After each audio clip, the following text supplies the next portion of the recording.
राजेंद्र प्रसाद सिंह कहते हैं कि कांग्रेस बीजेपी जनाधार वाली नहीं, पैसे वाली पार्टी है।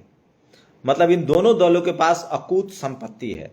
आज ही मैंने एक खबर पढ़ी कि 10-15 साल अब बीजेपी के शासन के हो जाएंगे। अभी तो 10 साल हुए हैं, 5 साल वाजपेयी के जोड़ लीजिए तो 15 साल।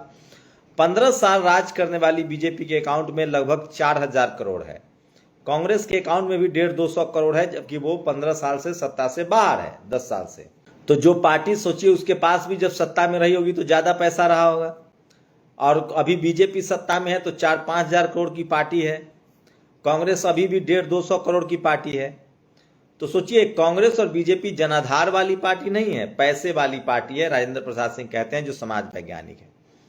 अब सोचिए कि बाकी एससी एसटी ओबीसी दलों का क्या होगा। आज ये तस्वीरें देखिए जो मैं आपको दिखा रहा हूं। ये तस्वीरें देखिए, तो ये तस्वीरें जो है सोशल मीडिया पर सबसे ज्यादा वायरल है। ये बीजेपी के नेता हैं विनोद तावरे। कहा जा रहा है कि ये 5 करोड़ रुपए बैग में रखे हुए थे और ये पैसा पकड़ा गया है। एक बड़े पत्रकार ने कई दिन पहले ही खुलासा किया था, सुरेश बानखरे ने बड़ा खुलासा किया था कि बीजेपी के लिए कंटेनर में 4300 करोड़ रुपए आए हैं महाराष्ट्र में सिर्फ बांटने के लिए। 4300 करोड़ रुपए सिर्फ महाराष्ट्र में बांटने के लिए 4300 करोड़ रुपए आए हैं। तो सवाल है कि ये 4300 करोड़ रुपए आया कहां से, किसने दिया, कैसे खर्चा होगा। और विनोद तावरे के इस पैसे को लेकर एक दूसरा पक्ष है जो विनोद तावरे बैकवर्ड समाज से आते हैं। सवाल है कि इनकी सरकार है, होटल में पैसा लेके पहुंचे थे तो साजिश भी हो सकती है। लेकिन बीजेपी के पास पैसा है, इसमें कोई दो मत नहीं है। बीजेपी की एक एक रैली में करोड़ों रुपए का खर्च होता है। सवाल है कि ये पैसे कहां से आएंगे। लेकिन सोचिए, इस देश में बेईमान कौन है? लालू यादव भ्रष्ट नेता है, मायावती जी पैसे वाली नेता है, अखिलेश यादव के पास ज्यादा पैसा है, हेमंत सोरेन करप्ट नेता है। और 4300 करोड़ रुपए किस पार्टी के पास है बैंक में? बीजेपी का हर जिले में दफ्तर बना हुआ है, कांग्रेस का भी हर जिले में दफ्तर है, कांग्रेस का भी हर राज्य में दफ्तर है, बीजेपी का भी हर राज्य में दफ्तर है। बीजेपी का तो 5000 करोड़ का दफ्तर है दिल्ली में। इसका मतलब है कि बहुजन दलों के पास बिल्कुल पैसा नहीं है, क्योंकि उनके पास कॉर्पोरेट नहीं है। चंदा भी विदेश, अगर सत्ता में भी मायावती जी हो, अखिलेश यादव हो, हेमंत सोरेन हो, जैसे हम लोग यूट्यूब चैनल भी चला रहे हैं तो हम लोग को कोई ऐड नहीं दे रहा है क्योंकि हमारी वैचारिक सहमति नहीं है। तो इसी तरह से एससी एसटी ओबीसी के जो दल हैं उनको कोई कॉर्पोरेट जो है वो चंदा नहीं देता है क्योंकि उनकी वैचारिक सहमति नहीं है। तो मैं इसलिए कह रहा हूं, वोट इस देश में बहुजनों का है, लेकिन पैसा कांग्रेस बीजेपी के पास है और इसीलिए लोग सत्ता में रहते हैं। और सोचिए विडंबना उस पर से। इतना ही नहीं, महाराष्ट्र में शिंदे साहब के ऑफिस में भी पैसा, नासिक में शिंदे गुट के नेता संजय साठे के कमरे से 200 करोड़ रुपए पकड़ा है। बताइए, पैसा पकड़ा रहा है बीजेपी नेताओं के पास और कह रहे हैं कि भैया करप्ट जो है वो लालू यादव हैं, मायावती जी हैं, मुलायम सिंह यादव। अब इन लोगों को क्या जवाब दीजिएगा? इसलिए मैं इस देश के मीडिया को जातिवादी मीडिया, मनुवादी मीडिया कहता हूं और इसीलिए मैं कहता हूं कि ये लोग झूठ बोलते हैं। इस देश में सबसे ज्यादा पैसे का जो खेल बेल होता है वो खेल बेल होता है किसके लिए? इस देश में सबसे ज्यादा पैसे का खेल बेल होता है कांग्रेस बीजेपी के लिए। 4300 करोड़ रुपए, 5000 करोड़ रुपए सोचिए एक एक राज्य के चुनाव में लगाया जाता है। क्योंकि अगर एक राज्य के आप मुख्यमंत्री बन गए तो फिर 10 लाख करोड़ लूट लीजिएगा, 10,000 करोड़ लूट लीजिएगा। ये सबसे बड़ी खबर है जो मैं आपको बता रहा हूं और इसलिए मैं कह रहा हूं सोशल मीडिया ही सच्चा मीडिया है, सोशल मीडिया ही बहुजन मीडिया है। तो अब कोई किसी दलित, पिछड़े, आदिवासी, किसान, अल्पसंख्यक को चोर और भ्रष्ट कहे तो उसको जवाब दीजिएगा कि पैसा तो कांग्रेस बीजेपी के पास है। हर राज्य में दफ्तर, हर जिले में दफ्तर, हर बैंकों में 200 करोड़ कांग्रेस के पास, 4000 करोड़ बीजेपी के पास। तो सपा, बसपा, आरजेडी, जेडीयू कैसे बेईमान हो गई, ये सबसे बड़ा सवाल है जो मैं आपके लिए छोड़ रहा हूं। तो सोचिए 4300 करोड़ रुपए एक विधानसभा चुनाव में, और उस पर भी सोचिए कि बहुजन समाज के लोग अपनी सरकार बना लेते तो ईवीएम आ गया। जब लोगों ने कहा कि वोट हमारा, राज तुम्हारा नहीं चलेगा, तब ईवीएम आ गया।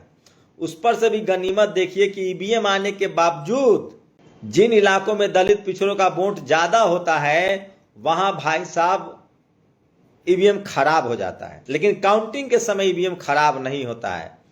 तो मैं इसलिए कह रहा हूं कि सोशल मीडिया ही सच्चे मीडिया है, सोशल मीडिया ही बहुजन मीडिया है। और अनिल किशोर यादव का एक ट्वीट आया है, साइंटिफिक टेम्पर और ह्यूमनिज्म की सोच को नैतिक समर्थन देने वाले आप और सभी सच्चे न्यायप्रिय देशभक्तों का आभार।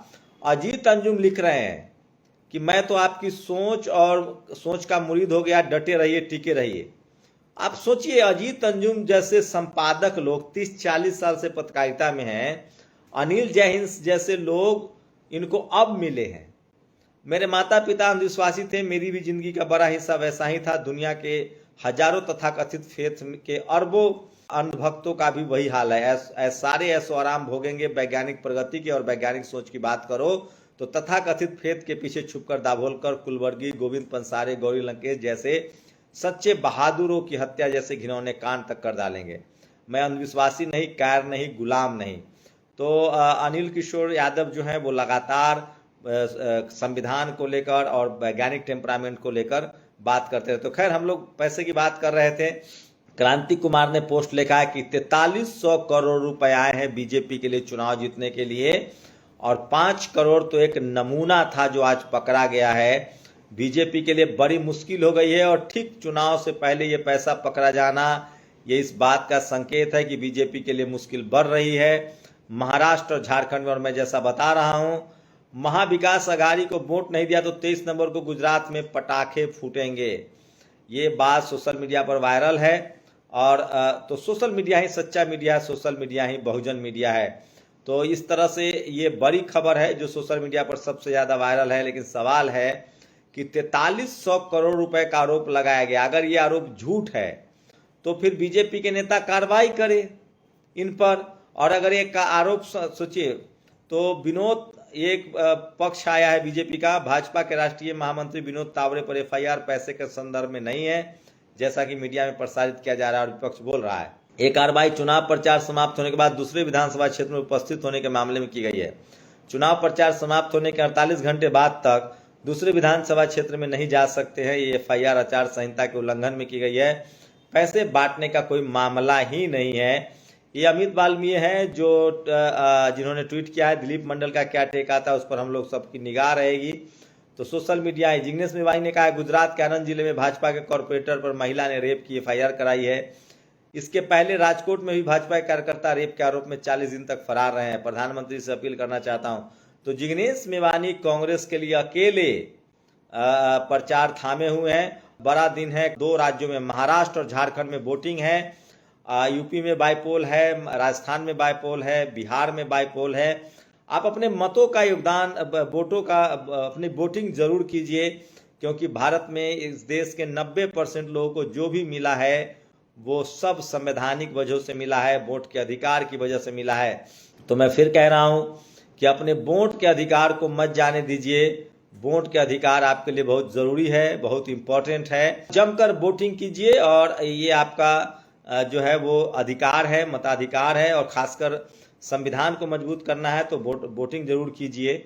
तमाम 19-20 के अलावा वोटिंग SC ST OBC किसान अल्पसंख्यक गरीबों के पास वोटिंग एक बड़ा अधिकार है, जिसकी वजह से सरकार को आपके बारे में सोचना पड़ता है। मैं वही बता दूं, 23 तारीख को भारत की राजनीति का बड़ा दिन होगा, और बीजेपी जीती अगर दोनों राज्यों में तो भी SC ST OBC के मुद्दे पर वो चुनाव लड़ रही है। और अगर बीजेपी हार जाती है तो भी SC ST OBC का मुद्दा जो है और हावी होगा। तो ये सब कुछ इसलिए हुआ है कि सोशल मीडिया पर तमाम लोग जो है SC ST के संवैधानिक अधिकारों के लिए बोल रहे हैं, पढ़ लिख रहे हैं, इसलिए ये संभव हुआ है। तो ये बड़ी खबरें थी। तो वोट जरूर डालिए, और 23 को देश की राजनीति बदल जाएगी। धीरे धीरे सोशल मीडिया ने बहुजन समाज को अब समझा दिया है कि पॉलिटिकल अधिकार पाना है तो सोशली पॉलिटिकली आपको अवेयर रहना पड़ेगा। तो 23 तारीख को ये बड़ी खबर है। और सोचिए कि राजनीतिक दलों के पास 4300 करोड़ रुपए हैं। इसलिए SC ST OBC लीडरशिप के पास जनाधार तो है, लेकिन मीडिया के दुष्प्रचार और पैसा न होने की वजह से वो मात खा जाते हैं। आपकी क्या राय? आपकी राय बहुत जरूरी है। शुक्रिया। नेशनल दस्तक की आपसे गुजारिश है कि अगर इसको बचाना चाहते हैं तो नेशनल दस्तक को सब्सक्राइब करने के लिए रेड कलर के सब्सक्राइब बटन को दबाएं, फिर बेल आइकन की घंटी दबाएं। नेशनल दस्तक को बचाने के लिए बहुत जरूरी है कि हर खबर को शेयर करें, लाइक करें, कमेंट जरूर करें।